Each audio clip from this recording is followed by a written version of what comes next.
Salut les trailers, c'est JC, ça me fait plaisir de vous retrouver sur cette première vidéo de la route du trail. Alors la route du trail, qu'est-ce que c'est? C'est une chaîne dédiée au trail, mais pas que. On va surtout parler d'entraînement, de plan d'entraînement, de running aussi, d'alimentation, d'équipement, enfin un peu tout ce qui tourne autour du monde de la course à pied et du trail. On va plutôt parler de fond et d'ultra fond.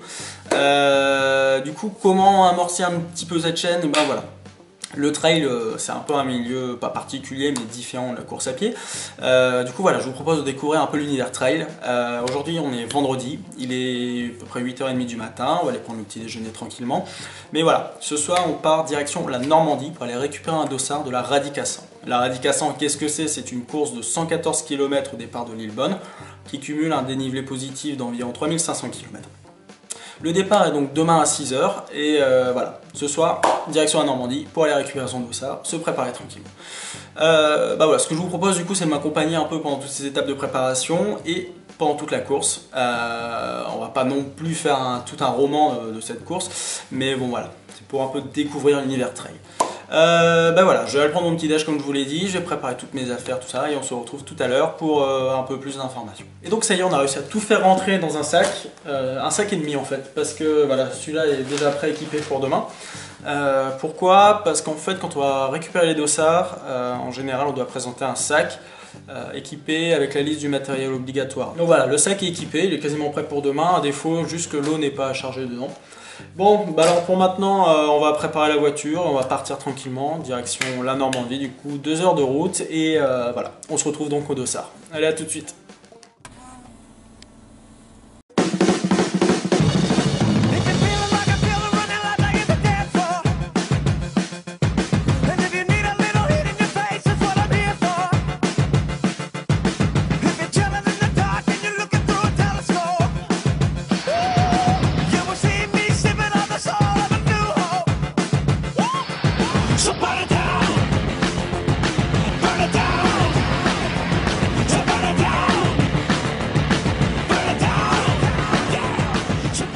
La découverte du jour, la petite traversée en bateau de la Seine pour aller du coup sur notre île, ce qui évite de prendre le pont de Tancarville qui est un peu plus loin et ce qui évite de prendre le pont de Normandie qui est encore plus loin.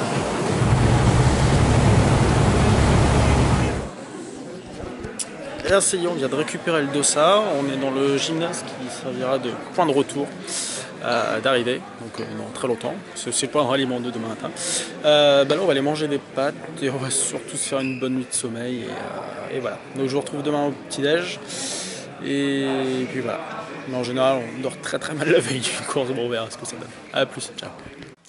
Et comme convenu, la nuit a été horrible, je vous laisse surjuger par ma tête, je vous passe les sous-titres. Voilà, après 2 heures de sommeil complètement entrecoupées, c'est vraiment pas la fête au petit déjeuner. Mais voilà, 2 heures plus tard, on est sur la ligne de départ, il est 6h02 et c'est parti pour 17 voilà. Et donc voilà, à la lumière des flambeaux, on parcourt le petit parc et on s'attaque à la première montée. Et arrivé en haut, une douleur au mollet. Et là je me dis, idée noire, ça y est. Je terminerai jamais cette course. Mais la nuit faisant son petit effet, le jour se levant au loin, on commence à apercevoir des petits champs de fleurs, des petits lacs. Et voilà, on a pris le rythme de la course. Et là c'est parti. Et donc nous voici au kilomètre 19, sortie du premier ravito. Premier ravito, check. Bon, en fait c'est pas vraiment arrêté parce que... Enfin, dit qu'on s'est arrêté pas avant... Je crois le 50... Bon bref, avant longtemps.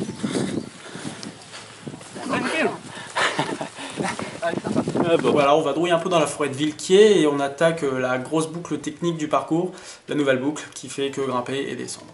La magie du montage faisant, nous voici déjà post-ravito du 40e kilomètre pour le fameux passage des 42,175 km qu'on ne voit pas du tout sur cette montre, mais qui est toujours pour moi un moment assez particulier. Enfin, j'aime bien.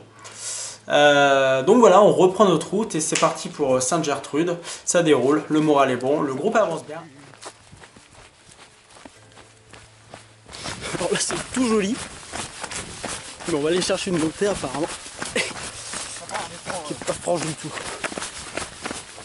On va voir. Et ben on va. On est content d'avoir le retour parce qu'on vient de monter ça. Et là, sens de la flèche, Ça veut tout dire. Et du coup on arrive au kilomètre à peu près 50 et là le petit déjeuner étant un peu loin, on commence à avoir un petit coup de mou mais bon, le bivouac n'est pas très loin. Kilomètre 58, premier rayon de soleil, on a enfin quitté la petite pluie du matin, fraîche, et on est heureux d'arriver au ravito, presque frais. Et voilà, on change de chaussures, on change de chaussettes, on change de t-shirt, et on en profite pour manger quelques bons petits sandwichs de poulet qu'on s'est fait plaisir de préparer le matin. Et donc après ce petit répit de 25 minutes, c'est reparti, on attaque les bords de Seine, et on sait bien qu'après être descendu jusque là, il va falloir remonter sur les plateaux. Mais bon, le moral est bon, on a mangé, on est en pleine forme, et ça va le faire. Donc on monte et on descend, mais avec le sourire.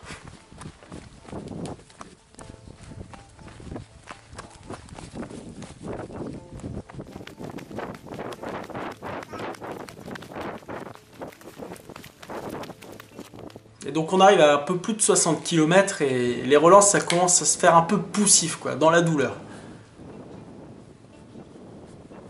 Il y a du sourire, non? Mais bon voilà, on s'accroche, les cuisses s'expriment, les ménisques commencent à grincer, mais voilà.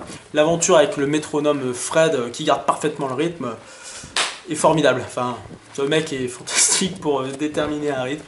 Et du coup, ben, on continue avec le sourire.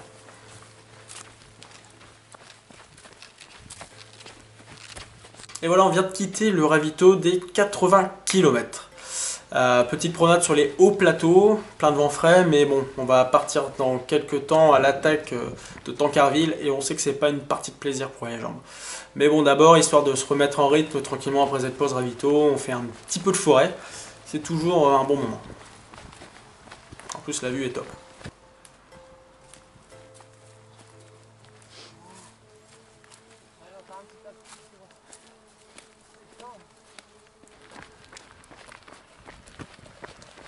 Donc là, il y a un peu une aparté de 2 heures de vidéo. En fait, on était un peu mode off là.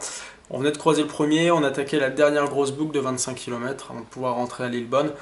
Il y a ce fameux passage qui s'appelle la Cressonnière. C'est en fait une forêt glauque où le temps s'arrête un peu.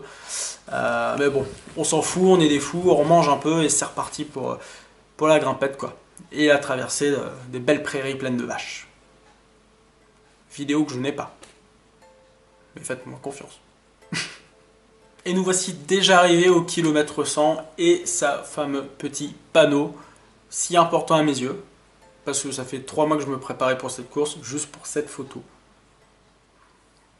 Mais aussi parce qu'il y a un petit bivouac, auquel on s'est arrêté 3 minutes, et surtout parce qu'il ne reste plus que 14 km. 14, un entraînement. Soleil couchant, on est reparti comme des dingues. Ça se voit pas trop sur cette vidéo là, mais on est parti à 12 km/h. Et je pense qu'après 100 bornes, quand même, c'est quand même pas mal. On s'accroche comme ça pendant à peu près 4 km à la lumière des frontales. Et on repasse le fameux four à chaud, là où on avait croisé les premiers à peu près 20 km plus tôt. Et voilà, la nuit est tombée, la fin est proche de la course. Et si je me rappelle bien, je crois qu'on a plié les 14 derniers kilomètres en 1h40, qui après 100 bornes, je pense, n'est pas si mal. Et là, on arrive dans la dernière descente, elle est simplement horrible, il fait nuit, ça a un peu de mal à passer quand même ces 14 derniers kilomètres. Et cette dernière fameuse descente, moi, elle me brise complètement les genoux. Fred est plutôt un descendeur, donc je pense qu'il m'a bien attendu 2-3 minutes en me criant dessus, en bas, parce que voilà, on est arrivé en ville, et qui dit arriver en ville, dit plus que 800 mètres à parcourir. On se relance et quelques centaines de mètres, il me dit encore donc 800 mètres. Ouais. Mais voilà, on commence à entendre le speaker au loin et là on se dit ça y est, on y est. Et cet effet incroyable qu'à toutes les courses, on retrouve à quelques mètres de la ligne d'arrivée toute sa fraîcheur. Et là, on a même des idées folles. Et voilà.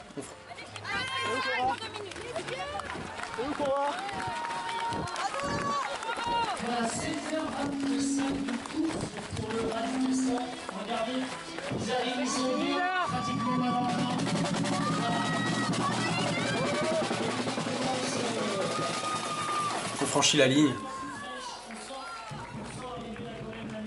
Et c'est magnifique.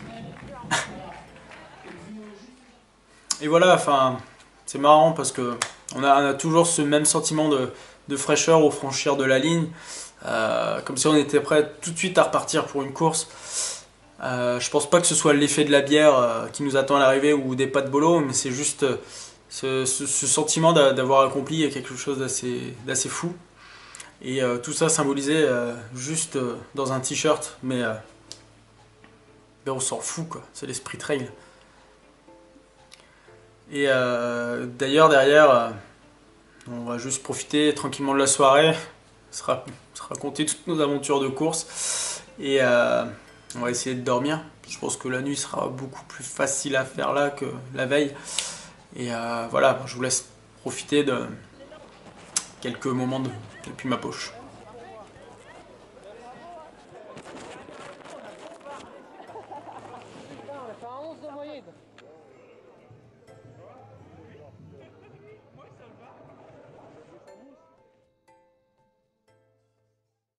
Et donc nous voilà de retour après cette fameuse 3e édition de la Radica 100. J'ai fait mes quelques tâches routinières d'un fameux retour d'après-course.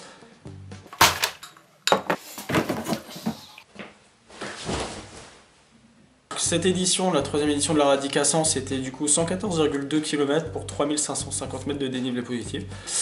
Pour ma part, c'était plutôt 16h23, ce qui me classe 66e au général, 19e de la catégorie. Mais personnellement, le classement, c'est pas du tout important parce que c'est la première fois que je participais à un trail aussi long. La dernière fois, c'était 85 il y a 4 mois. Et du coup voilà, un bon entraînement de 3 mois et me voilà finisher de cette fameuse Radica 100. En tout cas, j'espère que vous avez apprécié cette vidéo. En tout cas, moi j'ai apprécié la faire. On se retrouve prochainement, rapidement, j'espère, pour une prochaine vidéo qui ne sera pas un trail en lui-même, mais une vidéo qui parlera de trail.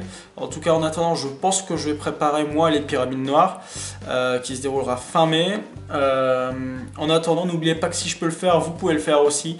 Et puis, comme on le dit souvent en trail, jusqu'à la mort. Ciao.